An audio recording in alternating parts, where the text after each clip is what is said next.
Waalaikumsalam. Boleh masuk. Boleh duduk dulu di mana yang menurut kamu nyaman.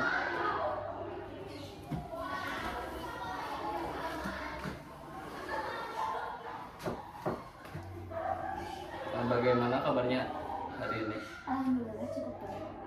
Nah, kalau boleh tahu sekarang kamu kesibukannya apa aja?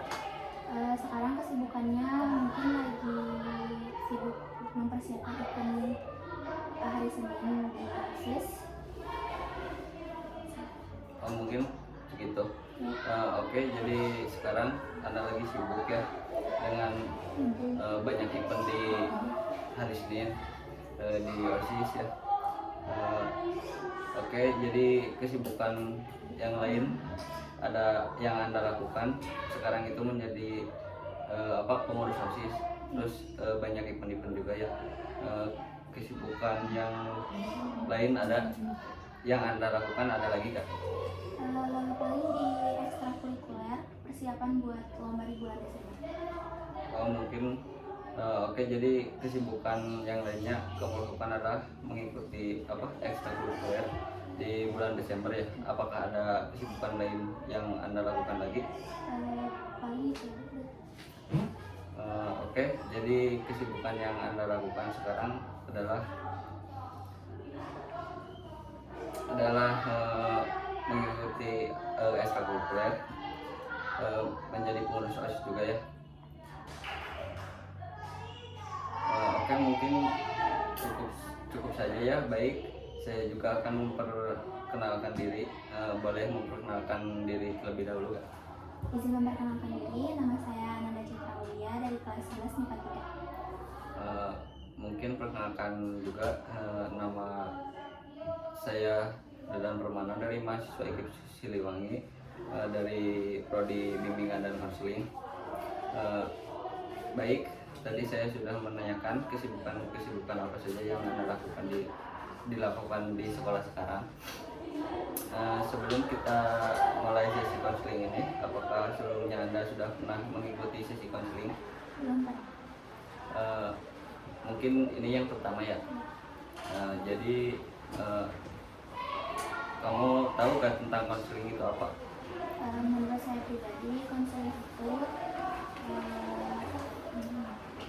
berdiskusi bagaimana cara kita dapat menyelesaikan suatu masalah yang baik, di sini saya akan menjelaskan sedikit tentang apa itu sesi konseling.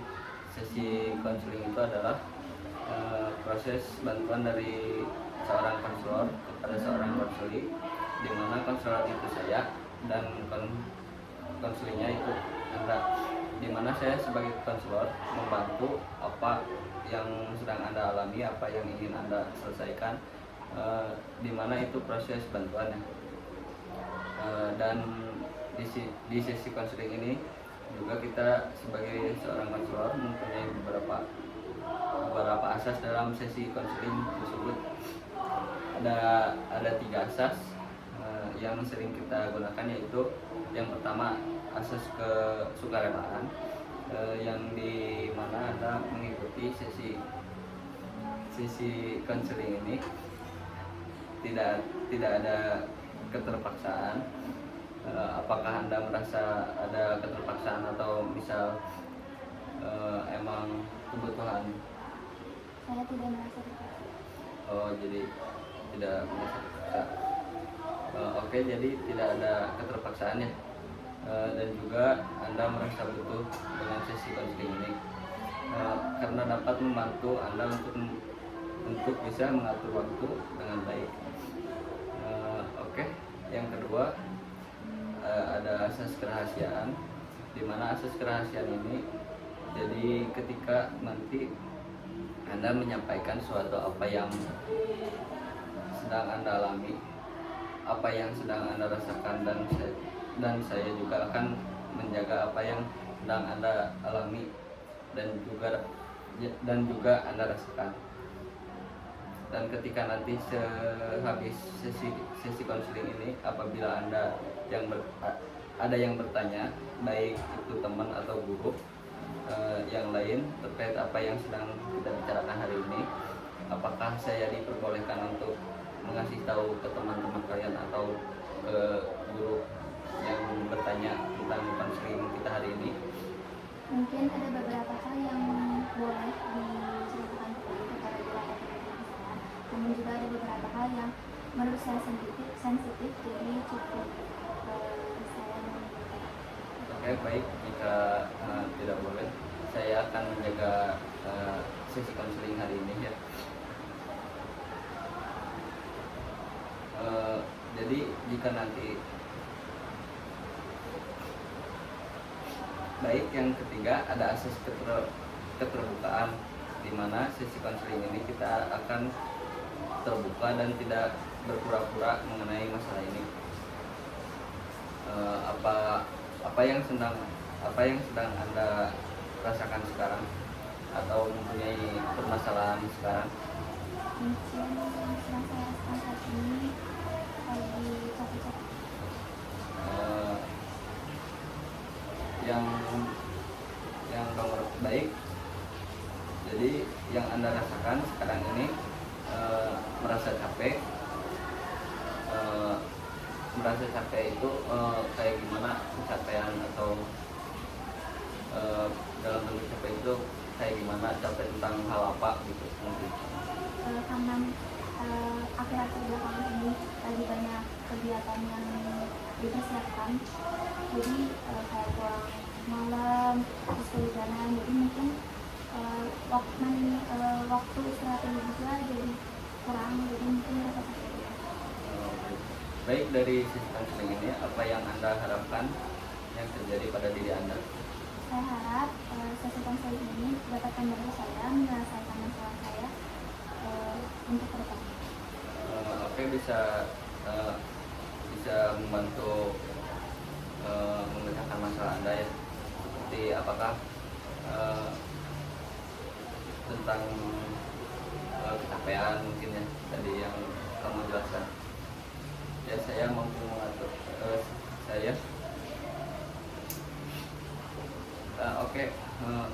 mampu mengatur waktu,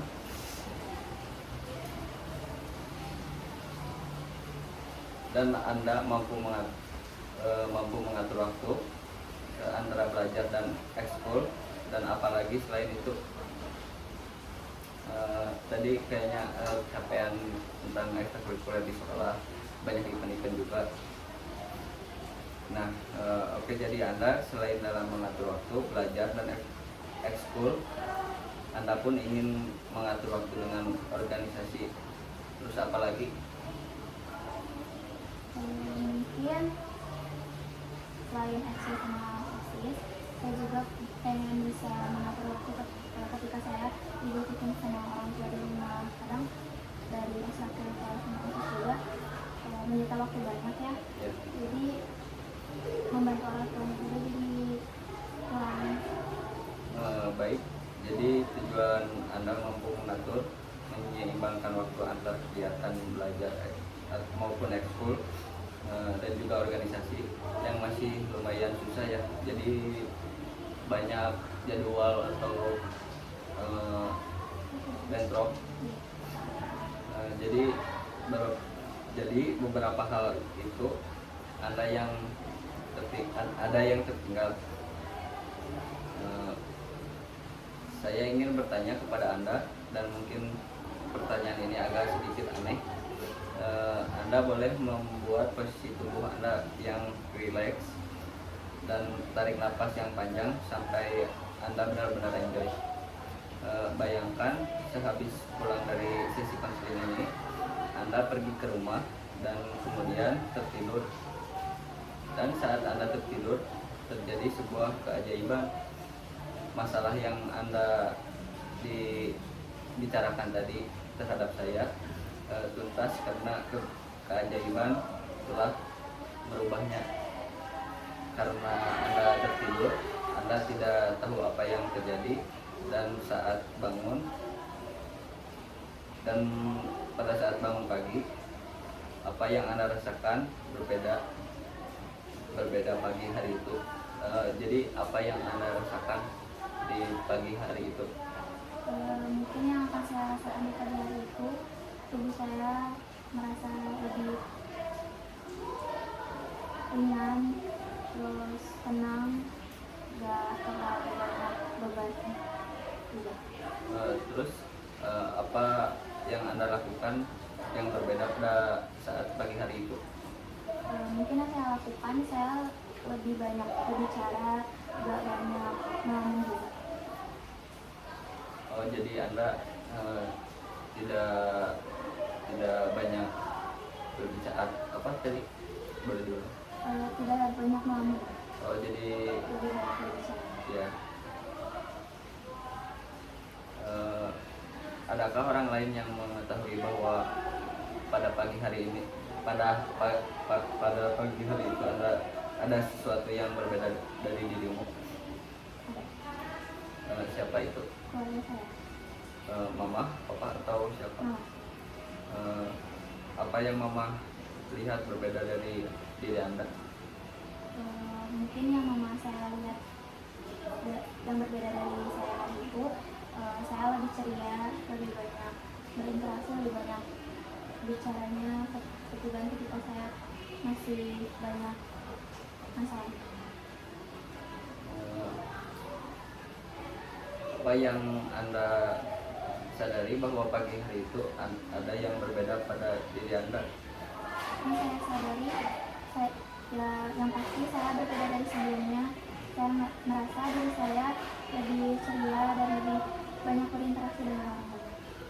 Kira-kira apa yang mama Anda katakan ketika melihat hari itu kamu berbeda? Yang mama saya katakan yang pastinya merasa senang dan juga mengapresiasi diri saya karena saya bisa melewati masa-masa sebelumnya.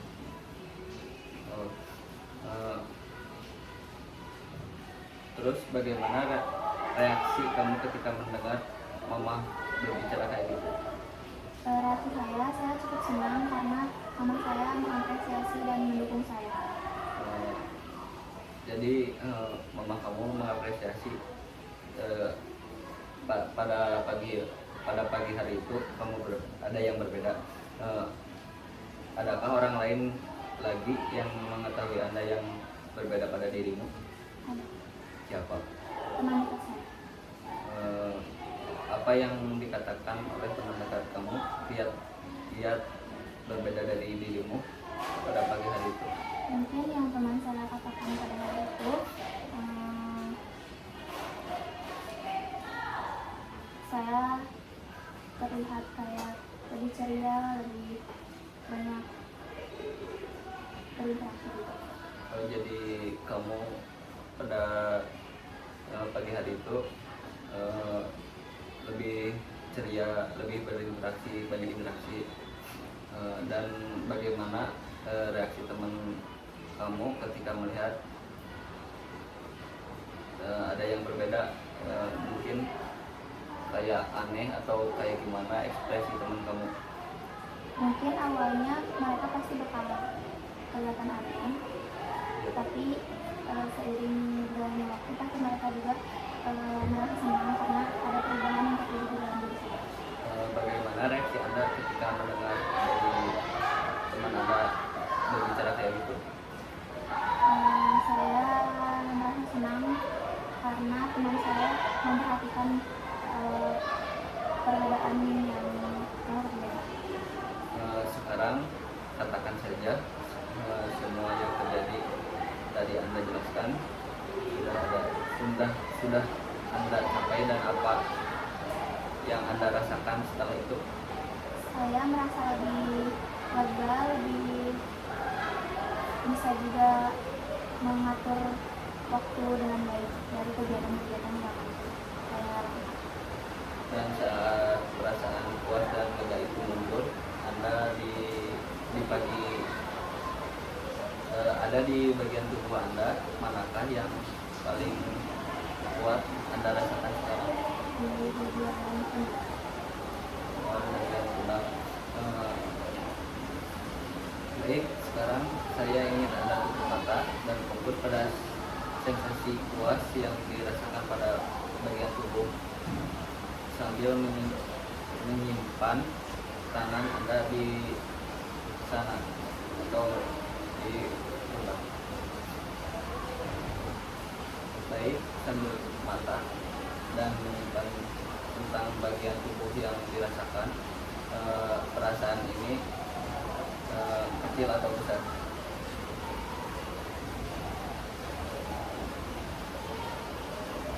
Masih kecil. Jadi berbentuk atau tidak berbentuk? Berbentuk. Bentuknya seperti apa?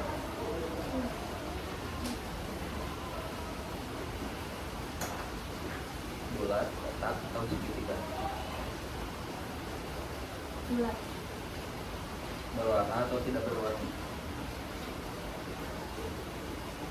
Berwarna. Berwarna apa?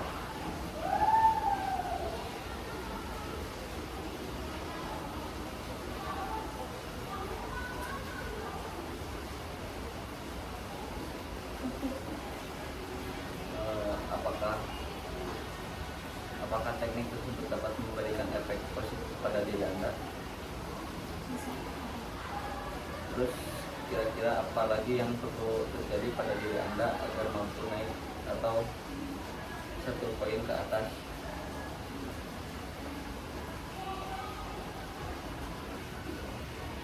Mungkin saya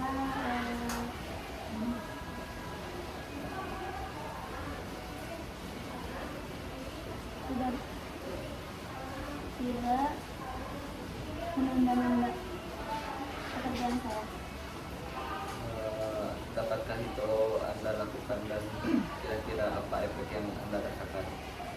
Yang pastinya seperti yang tadi saya bilang, saya tidak akan tidak menunda pekerjaan saya. Jadi pekerjaan saya akan terselesaikan dengan cepat. Boleh buka matanya dan tangannya. Gimana perasaannya? Cukup Pak.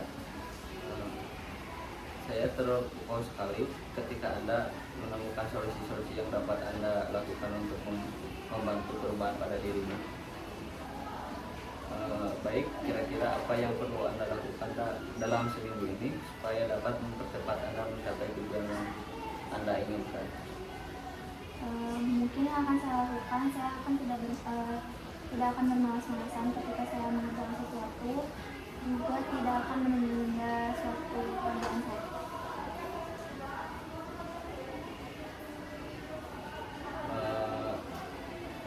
Ada lagi pengalaman lain yang membuat Anda merasa yakin dengan potensi yang Anda miliki? Mungkin ketika saya menghadapi dua kegiatan yang berbarengan, di mana saya bisa membagi waktu agar saya bisa melakukan kedua kegiatan tersebut dengan saya berbarengan di hari yang sama. Biar tidak berbentrok. Jika seandainya Anda mampu, baik, jika seandainya ada skala dari 0 sampai 10, di mana 0 adalah merasa terpuruk dan 10 merasa kondisi yang terbaik, di mana Anda mampu mengatur waktu Anda dilaksanakan ada di skala berapa? 7. Jika seandainya Anda mampu terbatas dari masalah yang Anda bicarakan dan Anda sudah mampu mengatur waktu di skala 7 kan. Nah, sekarang kira-kira apa yang perlu terjadi pada diri Anda supaya dapat naik satu poin ke atas? Yang perlu saya lakukan, yang sudah saya bilang di awal, mungkin saya akan mengevaluasi diri saya, terus saya juga akan mengatur waktu dengan sebaik-baiknya mungkin dan memprioritaskan kegiatan mana yang harus dikerjakan lebih awal. Sekarang saya ingin Anda bayangkan kaki Anda masuk ke dalam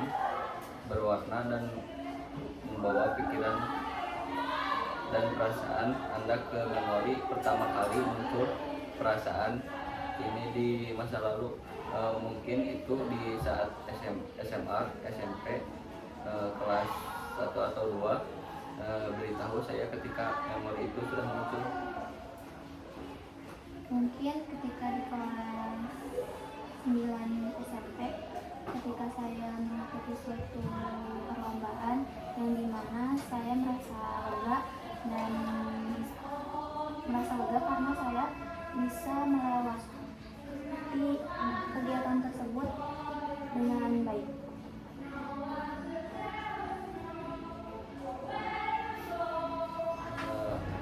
Jadi di kelas 9 SMP, persisnya berapa dan usia berapa?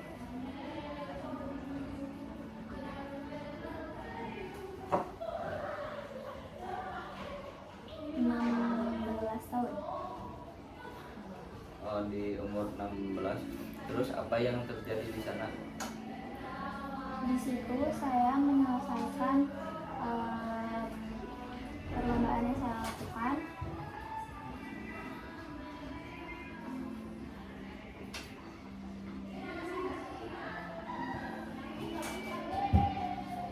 Yang saya rasa di situ memerlukan waktu yang banyak untuk sebelumnya untuk mencapai hari tersebut. Jadi untuk melakukan hal tersebut Anda memerlukan beberapa waktu yang cukup lama. Saya penasaran apa yang ada di dalam pikiran kamu saat itu. Yang ada di pikiran saya waktu itu, yang pertama mungkin saya merasa kelelahan karena dari perlombaan yang saya lakukan itu saya banyak mengeluarkan tenaga saya, waktu saya, serta pikiran saya. Dan juga tugas-tugas yang saya dapatkan menjadi susah untuk terselesaikan. Ya seperti itu. Sekarang saya ingin kamu turun kembali ke pengalaman lain ketika rasa puas dan lega itu muncul. Mungkin di SD, SMP, di kelas 6 atau 5. Beritahu saya ketika pengalaman positif itu muncul. Mungkin ketika di kelas 11 SMA, waktu kegiatan menjadi panitia LDKS.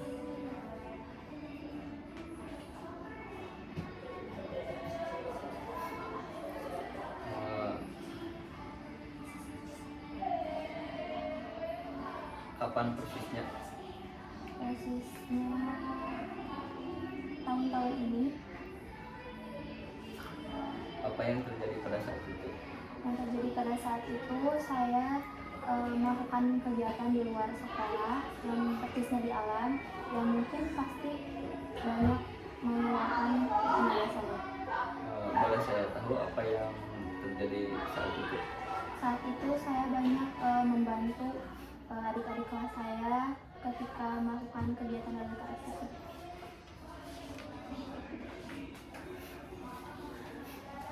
Baik, sebelum mengakhiri, saya ingin Anda menuliskan kesan yang Anda dapatkan selama sesi konseling dan menuliskan dalam kertas. Sementara Anda menulis, saya juga menulis pesan yang saya dapatkan dalam sesi ini.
bolehkah saya tahu apa yang Anda tulis mengenai sesi konseling ini kita hari ini?